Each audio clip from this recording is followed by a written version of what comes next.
భేటీలు వేరైనా లక్ష్యం ఒకటే. రాష్ట్రంలో పెట్టుబడుల వరద పారించడమే ముఖ్య ఉద్దేశం. దావోస్ టూర్లో ఉన్న బాబు పెట్టుబడులను తెచ్చే పనిలో క్షణం తీరిక లేకుండా గడుపుతున్నారు. అంతర్జాతీయ సంస్థల ప్రతినిధులందరితో భేటీ అవుతున్నారు. ఏపీలో తయారైన ఉత్పత్తులకు బ్రాండింగ్ కల్పించి విక్రయించేందుకు అంతర్జాతీయ రిటైల్ దిగ్గజం వాల్మార్ట్ సంసిద్ధత వ్యక్తం చేసింది. దావోస్ లో జరుగుతున్న ప్రపంచ ఆర్థిక సదస్సులో పాల్గొంటున్న Chandrababu Walmart international president cheese right తో సమావేశమయ్యారు. శాస్త్ర సాంకేతిక పరిజ్ఞానాన్ని అందించడంతో సహా కార్పొరేట్ సోషల్ రెస్పాన్సిబిలిటీ కింద రాష్ట్రాభివృద్ధికి చేయూతనందిస్తామని వాల్మార్ట్ చీఫ్ చెప్పారు.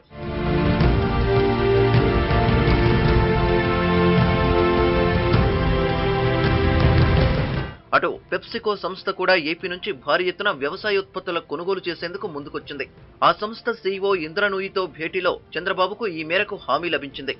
ఏపీలో పండించే మామిడి పంటను కొనుగోలు చేసేందుకు సిద్ధంగా ఉన్నామని ఆమె తెలిపారు. జొన్న, బొప్పాయి, అరటి వంటి అన్ని రకాల ఉత్పత్తులను కొనుగోలు చేస్తామని చంద్రబాబుకు హామీ ఇచ్చారు. అంతేకాదు, కొబ్బరి నీళ్లను ప్యాకేజింగ్ చేసి బ్రాండింగ్ చేసే ఆలోచనలో ఉన్నట్లు ఇంద్రనూయి తెలిపారు.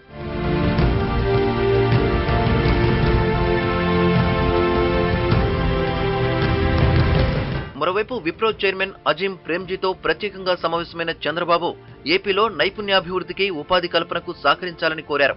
సిఎస్ఆర్ కింద ఏపీలో వాటర్ ప్లాంట్లు, వైద్య వసతుల కల్పనకు సహకరించాలని విజ్ఞప్తి చేశారు. విశాఖను డిజిటల్ సిటీగా అభివృద్ధి చేస్తామని అజీం ప్రేమ్జీ హామీ ఇచ్చారు. ఏపీ సర్కార్తో కలిసి ఈ గవర్నెన్స్ ను అభివృద్ధి చేసేందుకు అంగీకరించారు. అనంతపురం జిల్లా హిందూపురంలో సంతూర్ సోపు యూనిట్ ను ఏర్పాటు చేస్తామని ప్రేమ్జీ తెలిపారు.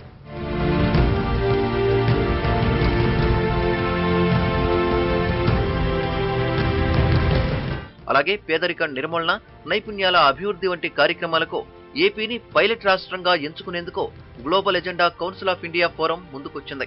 చంద్రబాబుతో సమావేశమైన కౌన్సిల్ సభ్యులు సంబంధిత కార్యక్రమాలపై చర్చలు జరిపారు.